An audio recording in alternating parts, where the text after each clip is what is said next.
Okay guys, നമ്മൾ ഇന്ന് പഠിക്കാൻ പോകുന്നത് evolution of marketing. Last time നമ്മൾ മാർക്കറ്റിംഗ് എന്താ, അതിന്റെ ഒബ്ജക്റ്റീവ്സ് എന്താ, ഫീച്ചേഴ്സ് എന്താന്നൊക്കെ കണ്ടു.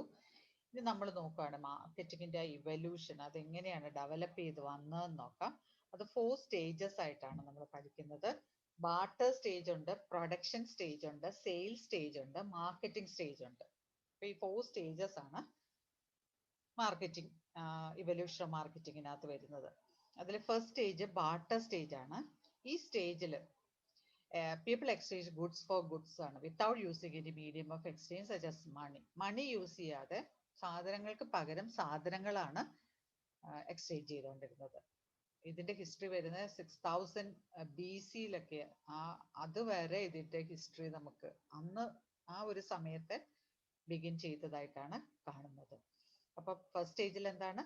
During this period, people exchanged the goods for goods. There is no medium of exchange such as money. Then second stage, production stage ആണ്. It is production oriented marketing ആണ്. 1950s ആ സമയത്ത് develop ചെയ്ത് അല്ലെങ്കിൽ ആ സമയത്ത് പ്രാക്ടീസിൽ ഉണ്ടായിരുന്നതാണ് പ്രൊഡക്ഷൻ സ്റ്റേജ് എന്ന് പറയുന്നത്. ഈ സ്റ്റേജിൽ enterprise were highly concerned with production issues. അവർക്ക് അന്നേരം പ്രൊഡക്ഷൻ ഇഷ്യൂസ് ആയിരുന്നു കൂടുതലായിട്ട് അവർ ഫേസ് ചെയ്യേണ്ടി വന്ന. പ്രൊഡക്ഷൻ ഇഷ്യൂസ് പറഞ്ഞാൽ അവർക്ക് അന്ന് ഉണ്ടായിരുന്ന ലിമിറ്റഡ് ലൈൻസ് ഓഫ് പ്രൊഡക്ഷൻ ആണ്. അതായത് വളരെ ലിമിറ്റഡ് ഗുഡ്സേ ഉണ്ടായിരുന്നുള്ളൂ. ഇപ്പൊ സോപ്പൊക്കെ എടുത്താൽ കുറച്ച് ബ്രാൻഡുകൾ, ഒരു കമ്പനിക്ക് ഒരു ബ്രാൻഡൊക്കെ കാണുള്ളൂ. ഇപ്പൊ അങ്ങനെയല്ല, ലൈൻസ് ഓഫ് പ്രൊഡക്ഷൻ ആണ്. അതായത് ഡിഫറെന്റ് റേഞ്ചസിൽ, ഡിഫറെന്റ് പ്രൈസ് ലെവൽസിൽ, ഡിഫറെന്റ് കസ്റ്റമേഴ്സിന്, ഡിഫറെന്റ് ലെവൽസ് ഓഫ് കസ്റ്റമേഴ്സിന് ഡിഫറെന്റ് പ്രോഡക്ട്സ്, പ്രോഡക്റ്റ് ലൈൻസ് ആണ്. ഒരു കമ്പനിക്ക് തന്നെ ലോട്ട് ഓഫ് പ്രോഡക്ട്സ് ആണുള്ളത്. അന്ന് അങ്ങനെയല്ല, ലിമിറ്റഡ് ലൈൻസ് ഓഫ് പ്രൊഡക്ഷൻ ആണ്. Then pricing on the basis of cost of production. ഇപ്പൊ പലപ്പോഴും pricing not on the pricing is not on the basis of cost of production. എങ്ങനെയായിരിക്കും? കോമ്പറ്റീറ്റേഴ്സിന്റെ പ്രൈസിന്റെ ബേസിസിൽ, അല്ലെങ്കിൽ മാർക്കറ്റ് ഷെയർ ക്യാപ്ചർ ചെയ്യാൻ വേണ്ടിയിട്ട്, അല്ലെങ്കിൽ റേറ്റ് ഓഫ് റിട്ടേൺ ബേസിസിൽ, അങ്ങനെ പല കാര്യങ്ങളാണ് പ്രൈസിങ്ങിൽ ഇന്ന് ഫോർ ഫ്രണ്ടിൽ നിൽക്കുന്നത്. പക്ഷെ അന്ന് എപ്പോഴും കോസ്റ്റിന്റെ കൂടെ പ്രോഫിറ്റ് ആഡ് ചെയ്ത് സെയിൽസ് കിട്ടുന്ന, പ്രൈസ് കിട്ടുന്ന ആ ഒരു മെത്തേഡാണ് ഫോളോ ചെയ്തുകൊണ്ടിരുന്നത്. പിന്നെ അന്ന് limited advertisement strategies and research activities ആയിരുന്നു. These are the limitations during this production stage. So first stage was barter stage, second production stage ആണ്. Then third stage was sales stage ആണ്. Sales stage. മൂന്നാമത്തേതാണ് sales. Sales orientation ആണ് അന്ന് വന്നിരുന്നത്. ഇത് 1950 to 70 ആണ് ഇത് എക്സിസ്റ്റ് ചെയ്തിരുന്നത്. That is after second world war. Accelerated demand for consumer product ആയിരുന്നു അന്ന്. ഡിമാൻഡ്, കൺസ്യൂമർ പ്രോഡക്ട്സിന് ഭയങ്കര ഡിമാൻഡ് ഉണ്ടായിരുന്ന ഒരു കാലമായിരുന്നു അത്. അപ്പോ എന്താണ്, സെയിൽസ് ഭയങ്കരമായിട്ട് കൂടി, ഇൻഡസ്ട്രീസ് ഡെവലപ്പ് ചെയ്തു വന്നു. Advertisement and other promotion activities were widely followed during this period. അപ്പൊ കൺസ്യൂമർ പ്രോഡക്ട്സ് ഡിമാൻഡ് ഭയങ്കരമായിട്ട് കൂടി, അപ്പൊ സെയിൽസ് കൂടി, കൂടുതൽ കോമ്പറ്റീറ്റേഴ്സ് വന്നു. അപ്പോൾ ഓട്ടോമാറ്റിക് ആയിട്ട് എന്തൊക്കെ വന്നു? Advertisement and other promotion activities start ചെയ്യാൻ തുടങ്ങി. അഡ്വർടൈസ്മെന്റും അതർ പ്രൊമോഷൻ ആക്ടിവിറ്റീസ് എന്ന് പറഞ്ഞാൽ ഡിസ്കൗണ്ട് സെയിൽസ്, അല്ലെങ്കിൽ എക്സിബിഷൻസ്, കൂപ്പൺസ്, അതുപോലുള്ള കാര്യങ്ങളെല്ലാം. പിന്നെ പാക്കേജിങ് ആൻഡ് ലേബലിംഗ് ഒക്കെ അട്രാക്റ്റീവ്. പ്രൊഡക്ഷൻ ലൈൻസ് കൂടി, അല്ലെങ്കിൽ പ്രോഡക്ട്സിന്റെ നിര കൂടി. അപ്പൊ പാക്കേജിങ് ഒക്കെ കുറച്ചുകൂടെ അട്രാക്റ്റീവ് ആക്കി, ഡിഫറെന്റ് ആക്കി. ലേബലിംഗ്, പേരും ബാക്കി കാര്യങ്ങളെല്ലാം വന്നു. അതൊക്കെ പ്രൊമോഷൻ സ്ട്രാറ്റജീസ്. പാക്കേജ് ഒക്കെ കണ്ട് അട്രാക്റ്റീവ് ആയിട്ട് ആൾക്കാർ വരുന്ന ആ ഒരു സ്റ്റേജിലോട്ട് എത്തി. സെയിൽസ് ബൂം ചെയ്ത് വന്ന, ആക്സലറേറ്റ് ചെയ്യുന്ന ആ ഒരു സ്റ്റേജിൽ. Pricing was based on comparison with the price of competitors. അപ്പൊ ലാസ്റ്റ് സ്റ്റേജിൽ എന്തായിരുന്നു? കോസ്റ്റ് ഓഫ് പ്രൊഡക്ഷൻ ബേസിസിലായിരുന്നു. പക്ഷെ ഇവിടെ എങ്ങനെയാണ്? കോമ്പറ്റീറ്റേഴ്സിന്റെ പ്രൈസുമായിട്ട് കമ്പയർ ചെയ്തിട്ട് ഇവർ പ്രൈസ് ഇടാൻ തുടങ്ങി. That is sales stage. Next stage, fourth stage ഏതായിരുന്നു? മാർക്കറ്റിംഗ് സ്റ്റേജ് ആണ്. Marketing orientation replaced the previous sales orientation. ഇവിടെയാണ് മാർക്കറ്റിംഗിന്റെ നമ്മുടെ പ്രൊമോഷൻ ആക്ടിവിറ്റീസ്, അല്ലെങ്കിൽ മാർക്കറ്റിംഗിന്റെ ആ ഫുൾ ഫ്ലഡ്ജിൽ ഇവിടെയാണ് ഡെവലപ്പ് ചെയ്ത് വന്നത്. മാർക്കറ്റ് ഓറിയന്റേഷൻ, കൺസ്യൂമർ ഓറിയന്റേഷൻ ആയി. മറ്റേതെല്ലാം എന്തായിരുന്നു? പ്രൊഡ്യൂസേഴ്സ് ഓറിയന്റേഷൻ ആയിരുന്നു കൂടുതലായിട്ട് വന്നിരുന്നത്. ഇവിടെ കൺസ്യൂമേഴ്സിന് അറ്റൻഷൻ കൂടി തുടങ്ങി, അവർക്ക് ഇമ്പോർട്ടൻസ് കൂടി. It was developed in 1970s after 1970s ആണ്. It is considered as a modern stage of marketing. The need of consumers govern the business decisions of a market oriented for. ഇവിടെ ഇപ്പോഴത്തെ marketing സിറ്റുവേഷനിൽ എങ്ങനെയാണ് വരുന്നത്? Need of consumers, കൺസ്യൂമേഴ്സിനാണ് importance. കൺസ്യൂമേഴ്സിന്റെ need എന്താന്ന് നമ്മൾ നോക്കിയിട്ട് അത് സാറ്റിസ്ഫൈ ചെയ്യാനായിട്ടാണ് ഈ മോഡേൺ സ്റ്റേജിൽ നമ്മൾ ശ്രമിച്ചുകൊണ്ടിരിക്കുന്നത്. അപ്പൊ ഇന്ന് നമ്മൾ ഡെഫിനിഷൻസും മീനിങ് ഒക്കെ പഠിച്ചപ്പോൾ നമ്മൾ കണ്ടായിരുന്നു, identify the needs of customers and firms start to produce according to or in order to satisfy the needs of customers. അതാണ് മോഡേൺ മാർക്കറ്റിംഗ് സ്റ്റേജ് എന്ന് പറയുന്നത്. അപ്പൊ ഈ സ്റ്റേജിൽ എത്തി വന്നത് ഏതൊക്കെ സ്റ്റേജ് വെച്ചിട്ടാണ്? ബാർട്ടർ സ്റ്റേജ് കഴിഞ്ഞു, ദെൻ പ്രൊഡക്ഷൻ സ്റ്റേജ് കഴിഞ്ഞു, സെയിൽ സ്റ്റേജ് കഴിഞ്ഞു. അത് കഴിഞ്ഞിട്ടാണ് നമ്മൾ ഇപ്പോഴത്തെ ലേറ്റസ്റ്റ് സ്റ്റേജ് ആയ മാർക്കറ്റിംഗ് സ്റ്റേജിൽ എത്തി നിൽക്കുന്നത്. അപ്പൊ ഇതാണ് ഇവല്യൂഷൻ ഓഫ് മാർക്കറ്റിംഗ്. ഈ 4 സ്റ്റേജസ് ആണ് നമ്മൾ എക്സ്പ്ലെയിൻ ചെയ്യേണ്ടത്. Then importance or benefits of marketing. മാർക്കറ്റിംഗിന്റെ ബെനിഫിറ്റ്സ് എന്തൊക്കെയാണ്, അതിന്റെ ഇമ്പോർട്ടൻസ് എന്തൊക്കെയാണെന്ന് പറയുന്നത്. അപ്പൊ benefits or importance of marketing ആണ്. അപ്പൊ അതിനകത്ത് നമ്മൾ ആദ്യം ബെനിഫിറ്റ്സ് ടു സൊസൈറ്റി ആണ് നമ്മൾ ആദ്യം നോക്കുന്നത്. ഇമ്പോർട്ടൻസ് ഓർ ബെനിഫിറ്റ്സ് ആണ്. സൊസൈറ്റിക്ക് എന്തൊക്കെയാണ് ബെനിഫിറ്റ്? സൊസൈറ്റി നമുക്കിപ്പോ ഒരു ഫേം ഉണ്ട്, നമ്മളൊരു മാനുഫാക്ചറർ ആണ്, നമുക്കൊരു ഇൻഡസ്ട്രിയൽ യൂണിറ്റ് ഉണ്ട്. അതുകൊണ്ട് ഇൻഡസ്ട്രിക്ക് എന്തൊക്കെയാണ്, സൊസൈറ്റിക്ക് എന്തൊക്കെയാണ് ബെനിഫിറ്റ് വരുന്നത്? Marketing activities provide greater help to society at large എന്നാ പറയുന്നത്. ഇപ്പൊ നമ്മുടെ ഒരു കോളേജ്, നമ്മുടെ ആ ഒരു അവിടെ ഒരു കോളേജ് വന്നിരിക്കുന്നതുകൊണ്ട് ആ സൊസൈറ്റിക്ക് കുറെ ബെനിഫിറ്റ്സ് ഉണ്ട് അല്ലെ. ആ സൊസൈറ്റി അവിടെ ഡെവലപ്പ് ചെയ്തു, അവിടെ റെസിഡൻഷ്യൽ ഏരിയ അല്ലെങ്കിൽ കൂടുതൽ ആൾക്കാർ വന്ന് താമസിക്കാൻ തുടങ്ങി, ട്രാൻസ്പോർട്ടേഷൻ ഡെവലപ്പ് ചെയ്തു, കമ്മ്യൂണിക്കേഷൻ ഫെസിലിറ്റീസ് ഡെവലപ്പ് ചെയ്തു, ട്രാൻസ്പോർട്ട് എല്ലാം അങ്ങനെ ആ സൊസൈറ്റി മൊത്തത്തിൽ ഡെവലപ്പ് ചെയ്യുക ചെയ്യുന്നത്. അപ്പൊ അതുപോലെ എന്തൊക്കെയാണ് ബെനിഫിറ്റ്സ് എന്ന് നോക്കാം. Developing goods and services to meet the needs of society and thereby improve quality of life. അപ്പൊ സൊസൈറ്റിക്കുള്ള ബെനിഫിറ്റ് എന്താണ്? Goods and services. ഒരു യൂണിറ്റ് വരുമ്പോൾ സൊസൈറ്റിക്ക് നല്ല ഗുഡ്സ് ആൻഡ് സർവീസസ് ഒക്കെ ഡെവലപ്പ് ചെയ്തിട്ട് അവർക്ക് നല്ല ക്വാളിറ്റി ഗുഡ്സ് കിട്ടും, അവരുടെ ക്വാളിറ്റി ഓഫ് ലൈഫ് തന്നെ ഇംപ്രൂവ് ചെയ്യാനായിട്ട് പറ്റും, അവരുടെ ആ ലൈഫ് ക്വാളിറ്റി. അപ്പൊ ഒരു പുതിയ ഇൻഡസ്ട്രിയൽ യൂണിറ്റ് വന്നു, അത് വെച്ചിട്ട് അവിടുത്തെ ആൾക്കാരുടെ ക്വാളിറ്റി ഓഫ് ലൈഫ് ഇംപ്രൂവ് ചെയ്യും. കാരണം they can provide goods and services to meet the needs of the society. നമ്മുടെ ഇപ്പൊ എറണാകുളത്ത് ഇവിടെ ലുലു മോൾ വന്നു അല്ലെ. ലുലു മോൾ വന്നപ്പോഴത്തേക്ക് എന്താണ്, അവിടെ നിന്ന് ക്വാളിറ്റി ഗുഡ്സ് ആൻഡ് സർവീസസ് ഒക്കെ പ്രൊവൈഡ് ചെയ്യാൻ തുടങ്ങി. നല്ല നമുക്ക് കിട്ടാതിരുന്ന ബ്രാൻഡഡ് ഗുഡ്സ് ഒക്കെ ആണെങ്കിൽ നമുക്ക് അവിടെ നിന്ന് ഇപ്പൊ അവൈലബിൾ ആണ്. അപ്പൊ നമ്മുടെ ക്വാളിറ്റി ഓഫ് ലൈഫ് ഇംപ്രൂവ് ചെയ്യുക ചെയ്യുന്നത്. Then act as connecting link between producers and consumers of goods. സൊസൈറ്റിക്ക് അല്ലെങ്കിൽ ഈ ഇൻഡസ്ട്രി എന്തായിട്ട് ആക്ട് ചെയ്യാണ്? Connecting link between. ഈ ബിസിനസ് പ്രൊഡ്യൂസേഴ്സും കൺസ്യൂമേഴ്സും തമ്മിലുള്ള ഒരു ലിങ്ക് ആയിട്ട് ആക്ട് ചെയ്യുക. അപ്പൊ നമുക്ക് ഗുഡ്സ് കിട്ടാനുള്ള ഒരു ലിങ്ക് ആയിട്ട് വരുന്നു.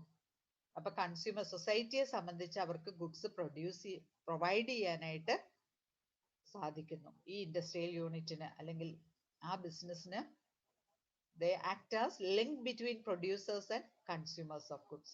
പ്രൊഡ്യൂസേഴ്സിന്റെ അടുത്തുനിന്ന് ഗുഡ്സ് എടുത്ത് കൺസ്യൂമേഴ്സിന് എത്തിച്ചു കൊടുക്കുന്ന ഒരു ലിങ്ക് ആയിട്ട് അവർ പ്രവർത്തിക്കുന്നു. അപ്പൊ സൊസൈറ്റിയെ സംബന്ധിച്ച് അവർക്ക് അത് അഡ്വാൻറ്റേജ് ആണ്. Then help people to get goods at stable and fair price.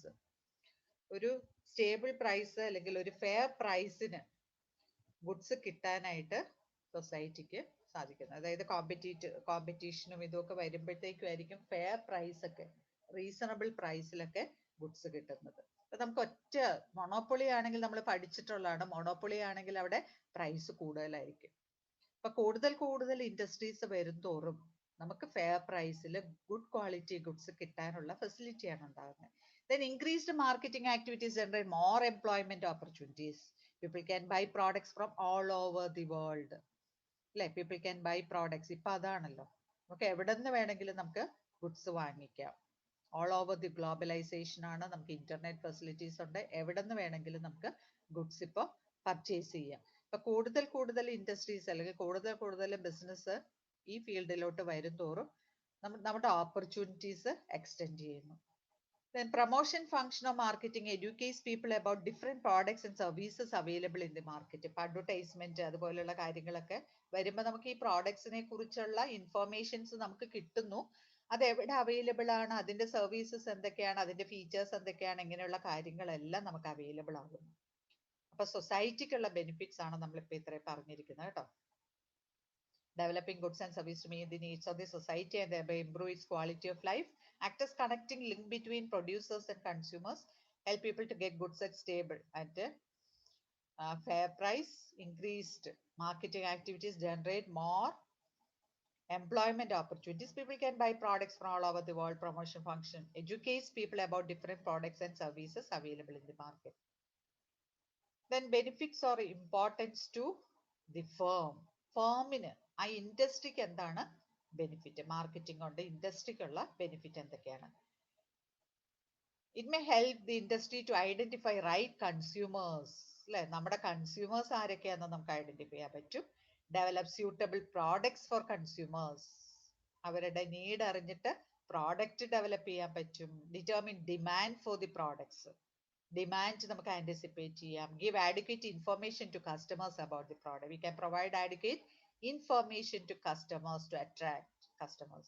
Help the firm to establish suitable distribution channels. We can establish suitable distribution. Sometimes we may direct to adopt direct selling. ചിലപ്പോൾ firms ഏതായിരിക്കും എടുക്കുന്നത്, direct selling ആയിരിക്കും. Sometimes they may adopt indirect selling, that is through intermediaries. Intermediaries means with the wholesalers and retailers. എങ്ങനെ വേണമെങ്കിലും ഫേമിന് എടുക്കാൻ പറ്റും. Establish suitable distribution channels. Identify new product areas. Identify new differentiated product areas. Product area, പുതിയ products ഒക്കെ, new products ഒക്കെ റിസർച്ചിലൂടെ നമുക്ക് identify ചെയ്തെടുക്കാനായിട്ട് പറ്റും. Help to identify new potential customers also. We can segregate or identify potential customers, harmful customers, നമുക്ക് പ്രതീക്ഷിക്കാവുന്ന customers ഏതൊക്കെയാണ്, അങ്ങനെ നമുക്ക് പുതിയ കസ്റ്റമേഴ്സിനെയൊക്കെ ഐഡന്റിഫൈ ചെയ്യാൻ പറ്റും. Help to identify competitors in the market. We can identify competitors and we can survive in this competitive world by adopting marketing techniques or strategies. These are important to firm. Right customers, suitable products, demand for product, adequate information to customers about the product. Help the firm to establish suitable distributing channels. Identify new product areas. Help to identify new potential customers. Help to identify competitors in the world or in the market. Role of marketing in economic development. Economic development ഇതിന്റെ role എന്താണ്? മാർക്കറ്റിങ്ങിന് economic ഡെവലപ്മെന്റിൽ എന്തെങ്കിലും role ഉണ്ടോ? Marketing helps to resolving scarcity of goods and services in a nation. അതാണ് helps to resolving scarcity of goods and services ഒക്കെ മാറ്റിയിട്ട് നല്ല plenty of goods and services available ആക്കുന്നു. And there are certain points to show the significant role played by marketing in the economic development of a nation. എന്തൊക്കെയാ നമുക്ക് നോക്കാം. It increases the entrepreneurial activities in a nation. Entrepreneurial activities. These entrepreneurial activities means in the starting of new enterprises, like new industries. Industrial development will definitely increase or accelerate the economic development of a nation. Industry ഒന്നും നമ്മൾ പുരോഗമിച്ച് വന്നില്ലെങ്കിൽ നമുക്കറിയാം economic development ഒക്കെ ഭയങ്കരമായിട്ട് GDP എപ്പോഴും അതാണ് നമ്മൾ നോക്കുന്നത്, ഗ്രോസ് ഡൊമസ്റ്റിക് പ്രോഡക്റ്റ് ആണ് നോക്കുന്നത്. അപ്പൊ അത് കൂടുന്ന അനുസരിച്ചിട്ടാണ് നമ്മുടെ എക്കണോമിക് ഡെവലപ്മെന്റ് നമ്മൾ മെഷർ ചെയ്യുന്നത് തന്നെ. An effective utilization of economic resources increases the national income. അപ്പൊ നമ്മുടെ റിസോഴ്സസ് എല്ലാം റിസോഴ്സസ് എല്ലാം മീനിങ് ആയിട്ട് നമ്മൾ യൂസ് ചെയ്യണം. അങ്ങനെ നമ്മുടെ നാഷണൽ ഇൻകം കൂട്ടണം. അപ്പൊ എന്റർപ്രണറിയൽ ആക്ടിവിറ്റീസ് ഇൻക്രീസ് ചെയ്ത് ആക്സലറേറ്റ് ചെയ്യാണ് economic ഡെവലപ്മെന്റിന്. Then second one, it promotes development of basic industries of a country such as agriculture, mining, plantation by distributing their output to customers. These industries consider backbone of economic development. The basic industries develop ചെയ്താലേ nation develop ചെയ്യത്തുള്ളൂ. അപ്പൊ marketing ആണ് ഇതെല്ലാം promote ചെയ്യുന്നത്. Agriculture, mining, plantation, ഈ output അല്ലെങ്കിൽ അതിന്റെ output ഉപയോഗിച്ചിട്ട് ഇൻഡസ്ട്രീസ് ഡെവലപ്പ് ചെയ്ത് ആ ഒരു രീതിയിൽ ബേസിക് ഇൻഡസ്ട്രിയിൽ നിന്ന് സെക്കൻഡറി ഇൻഡസ്ട്രീസ് ഡെവലപ്പ് ചെയ്ത് അങ്ങനെ എക്കണോമിക് ഡെവലപ്മെന്റ് പോസിബിൾ ആക്കുന്നു. Then marketing increases foreign exchange earning of a country through exporting products and services in which it enjoys competitive advantage over other nations. അപ്പൊ നമ്മുടെ ഇൻഡസ്ട്രി ഡെവലപ്പ് ചെയ്തു, അതുവഴി നമ്മൾ പിന്നെ foreign ട്രേഡിലോട്ട് പോകും, അപ്പൊ നമുക്ക് ഫോറിൻ എക്സ്ചേഞ്ച് ഏൺ ചെയ്യാൻ പറ്റും. അങ്ങനെ നമ്മൾ ബാക്കി ഫോമിന്റെ ഒപ്പം നിന്ന് നമ്മളൊരു കോമ്പറ്റീറ്റീവില് we can win in this competitive world. Then help to develop industrial sector of an economy. It helps to develop the growth of industrial sector of an economy by distributing industrial raw materials, machines, equipments and tools. അപ്പോൾ marketing വഴിയായിട്ട് industrial sector develop ചെയ്യാനായിട്ട് പറ്റുന്നു. Industrial raw materials ചിലപ്പോൾ അത് അഗ്രികൾച്ചറിൽ നിന്നായിരിക്കും, എവിടെ നിന്നാണോ അവിടെ നമ്മൾ കളക്ട് ചെയ്ത് industrial growth of industrial sector in the economy. And marketing helps to earn capital for business activity, capital for business project through creation of demand and increased consumption. Demand consumption ഒക്കെ കൂട്ടി നമ്മുടെ income increase ചെയ്തുകൊണ്ട് നമ്മൾ capital form ചെയ്ത് വീണ്ടും industry develop ചെയ്ത് അങ്ങനെ നമ്മൾ നാഷണൽ ഡെവലപ്മെന്റിലോട്ട് മൂവ് ചെയ്യുന്നു. Then generate more employment opportunities for people which increase their purchasing power leading to economic development. Employment opportunities വരുമ്പോൾ ഇൻകം കൂടുമ്പോൾ പർച്ചേസിംഗ് പവർ കൂടും, അപ്പൊ ഡിമാൻഡ് കൂടും, അപ്പൊ എന്തായിരിക്കും കൂടുക, പ്രൊഡക്ഷൻ കൂടും, ഇൻഡസ്ട്രീസ് കൂടും, അങ്ങനെ എക്കണോമിക് ഡെവലപ്മെന്റിലോട്ട് പോകും. അപ്പോൾ എക്കണോമിക് ഡെവലപ്മെന്റിനെ ലീഡ് ചെയ്യുന്ന കാര്യങ്ങൾ എന്തൊക്കെയാണെന്ന് മനസ്സിലായല്ലോ. എന്തൊക്കെയാണ് എക്കണോമിക് ഡെവലപ്മെന്റിൽ വരുന്ന എന്തൊക്കെയാണ്? It increases entrepreneurial activities, basic industries, foreign exchange, industrial sector, increases capital for the business activities and generate more employment opportunities that indirectly leads to economic development. Okay, ഇന്ന് പഠിച്ച കാര്യങ്ങളൊക്കെ ഒന്നുകൂടെ റിവൈസ് ചെയ്യുക.